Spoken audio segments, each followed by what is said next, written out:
नमस्कार दोस्तों, स्वागत है आपका इधर उधर की बातों में।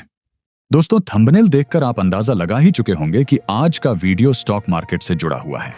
लेकिन यह कोई सामान्य स्टोरी नहीं है, बल्कि हाल ही में हुए एक बड़े क्रैकडाउन की कहानी है, सेबी वर्सेस अवधूत साठे। इस वीडियो में हम जानेंगे कि आखिर यह मामला इतना बड़ा मुद्दा क्यों बन गया। सेबी ने आखिर 546 करोड़ रुपए फ्रीज करने का फैसला क्यों लिया, और क्या बिना सेबी रजिस्ट्रेशन के स्टॉक मार्केट की शिक्षा देना सच में संभव है या नहीं। इन सभी बातों को हम आसान भाषा में समझेंगे, इसलिए वीडियो को अंत तक जरूर देखिएगा। तो बिना देरी के चलिए वीडियो शुरू करते हैं। सबसे पहले समझते हैं कि सेबी क्या है। स्टॉक मार्केट की दुनिया में अगर कोई असली रेफरी है तो वह है सेबी। सेबी का पूरा नाम है securities and exchange board of India. इसे आप ऐसे समझिए जैसे सड़क पर ट्रैफिक पुलिस गलत ड्राइविंग करने वाले को रोकती है, ठीक उसी तरह सेबी स्टॉक मार्केट में किसी भी तरह का फ्रॉड, मैनिपुलेशन, मिसलीडिंग क्लेम या गैर कानूनी सलाह देने वालों पर नजर रखता है। सेबी के 3 मुख्य काम होते हैं। पहला, इन्वेस्टर की सुरक्षा, ताकि आम लोगों का पैसा धोखेबाजों से सुरक्षित रहे। दूसरा, मार्केट को फेयर और ट्रांसपेरेंट रखना, ताकि कोई भी insider trading, pump and dump scheme या मैनिपुलेशन न कर सके। और तीसरा, ब्रोकर्स, फाइनेंशियल एडवाइजर्स और कंपनियों के लिए क्लियर गाइडलाइन बनाना। कुल मिलाकर भारतीय स्टॉक मार्केट से जुड़ी हर गतिविधि पर सेबी की नजर होती है। अब जानते हैं अवधूत साठे के बारे में। अवधूत साठे एक जाने माने फिनफ्लुएंसर और स्टॉक मार्केट ट्रेनर हैं। फिनफ्लुएंसर यानी वह व्यक्ति जो सोशल मीडिया पर पैसे और इन्वेस्टमेंट से जुड़ी बातें करके लोगों को गाइड करता है। वे पहले सॉफ्टवेयर इंजीनियर थे और फिर स्टॉक मार्केट की दुनिया में कूद पड़े। उनकी अपनी ट्रेडिंग एकेडमी है, जिसे अवधूत साठे ट्रेडिंग एकेडमी कहा जाता है, और लोग इसे संक्षेप में ASTA के नाम से भी जानते हैं। उनके कोर्सेज हजारों लोगों ने ज्वाइन किए हैं और उनका पूरा इकोसिस्टम काफी बड़ा माना जाता है। Online classes, mentorship programmes, workshops, WhatsApp group, live sessions, सब कुछ एकेडमी द्वारा चलाया जाता है। इंटरनेट पर उनकी एक बहुत स्ट्रॉन्ग इमेज बनी हुई थी, एक सफल ट्रेडर जो अपने छात्रों को बड़े प्रॉफिट्स कमाने की प्रेरणा देता है। सोशल मीडिया पर उनके टेस्टिमोनियल वीडियो भी खूब वायरल होते रहते थे, जिससे उनकी लोकप्रियता और बढ़ती गई। अब आते हैं इस केस के असली मुद्दे पर और समझते हैं सेबी और अवधूत साठे का विवाद शुरू कैसे हुआ। सबसे पहले सेबी को उनकी ट्रेडिंग एकेडमी के काम करने के तरीकों में कई अनियमितताएं नजर आईं। इसके बाद जब सेबी ने जांच शुरू की तो कई महत्वपूर्ण फैक्ट्स सामने आए।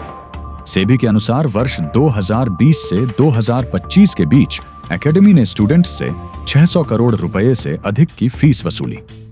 बाहर से देखा जाए तो यह सिर्फ स्टॉक मार्केट का एजुकेशन देने वाली इंस्टीट्यूट लगती थी, लेकिन जांच में सामने आया कि वीडियो सेशंस, व्हाट्सएप चैट्स और स्क्रीन शेयरिंग सेशंस में सीधे स्टॉक के बारे में सलाह दी जा रही थी, जैसे यह शेयर खरीदिए, इस दाम पर बेचिए, यह टारगेट होगा, यह स्टॉप लॉस लगाइए। सेबी के मुताबिक यह एजुकेशन नहीं, बल्कि बिना रजिस्ट्रेशन की इन्वेस्टमेंट एडवाइस थी।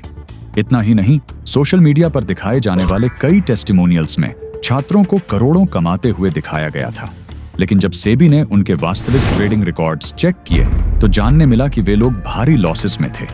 सबसे अहम बात यह थी कि 2024 में सेबी ने पहले ही एकेडमी को चेतावनी दी थी कि मिसलीडिंग प्रमोशंस बंद करें, लेकिन इसके बावजूद एक्टिविटीज जारी रहीं।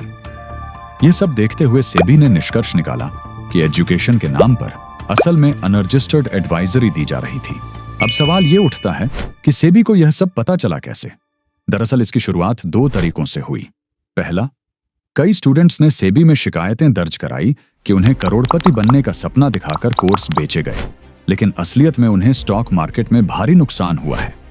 दूसरा, सेबी ने सोशल मीडिया की मॉनिटरिंग करना स्टार्ट किया और पाया कि लाइव ट्रेडिंग सेशंस में, व्हाट्सएप ग्रुप में और वीडियो लेक्चर्स में खुलेआम स्टॉक को खरीदने बेचने की सलाह दी जा रही थी। यह सब एजुकेशन नहीं, बल्कि इन्वेस्टमेंट एडवाइजरी की श्रेणी में आता है, जिसके लिए सेबी के साथ रजिस्टर करना अनिवार्य है। इसके बाद सेबी ने bank transactions, fees collection, WhatsApp group और वीडियो कंटेंट का डिटेल में एनालिसिस किया। सभी सबूतों को देखने के बाद सेबी ने सख्त कार्रवाई करने का निर्णय लिया। दिसंबर 2025 में सेबी ने एक इंटरिम ऑर्डर जारी किया।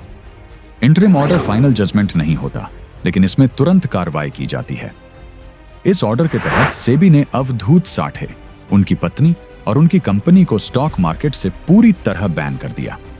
ये लोग ना ट्रेड कर सकते हैं, ना सलाह दे सकते हैं और ना ही कोई रिसर्च गतिविधि चला सकते हैं। इसके साथ ही सेबी ने 546 करोड़ रुपए फ्रीज कर दिए, जिन्हें वह गैर कानूनी कमाई मानते हैं। सभी बैंक और डीमैट अकाउंट्स भी फ्रीज कर दिए गए और एकेडमी को तुरंत कोर्सेस, वर्कशॉप्स और लाइव सेशंस बंद करने का आदेश दिया गया। सेबी ने 21 दिनों का समय दिया है ताकि वे अपना पक्ष रख सकें। वहीं अवधूत साठे का कहना है कि वे केवल एजुकेशन देते हैं, कोई गैर कानूनी सलाह नहीं। उनका दावा है कि भारत में फाइनेंशियल एजुकेशन और एडवाइस के नियम स्पष्ट नहीं हैं, इसलिए उन्हें गलती से एडवाइस देने वाली साइड में डाल दिया गया। उनका कहना है कि उनके सभी कोर्सेज ट्रांसपेरेंट और एजुकेशनल पर्पस के लिए बनाए गए थे और वे सेबी के हर सवाल का जवाब देने को तैयार हैं। फिलहाल सेबी अपने रुख पर कायम है और एकेडमी अपनी तरफ से बचाव कर रही है। अंतिम निर्णय जांच पूरी होने के बाद आएगा। यहाँ एक महत्वपूर्ण मिसकंसेप्शन दूर करना बहुत जरूरी है। सेबी की गाइडलाइन के अनुसार स्टॉक मार्केट की शिक्षा देना पूरी तरह से लीगल है और इसके लिए किसी रजिस्ट्रेशन की आवश्यकता नहीं होती। लेकिन जैसे ही आप किसी स्टॉक या कोई एसेट ट्रेडिंग पर सलाह देते हैं तो यह इन्वेस्टमेंट एडवाइस बन जाती है। जैसे कि यह स्टॉक खरीदिए, इस दाम पर बेचिए, यह टारगेट होगा। अगर किसी को ऐसी एडवाइस देनी है तो इसके लिए सेबी में रजिस्ट्रेशन करना अनिवार्य है। सरल भाषा में कहे तो शिक्षा देने की अनुमति है, लेकिन सलाह देने का अधिकार सिर्फ सेबी रजिस्टर्ड लोगों के पास है। दोस्तों, यह था पूरा मामला सरल शब्दों में। इस केस से एक बड़ा सबक मिलता है कि स्टॉक मार्केट में किसी भी टिप, सिग्नल, स्ट्रेटजी या ट्रेड को मानने से पहले हमेशा यह पता करें कि वह व्यक्ति सेबी रजिस्टर्ड है या नहीं। इन्वेस्टमेंट करते समय सावधानी ही सबसे बड़ा सुरक्षा कवच है। अगर आपको यह वीडियो इंफॉर्मेटिव लगा हो तो इसे लाइक एंड शेयर कीजिए और चैनल को सब्सक्राइब करना बिल्कुल ना भूलें। हम मिलेंगे अगले वीडियो में एक और इंटरेस्टिंग टॉपिक के साथ। तब तक अपना ख्याल रखिए। नमस्कार।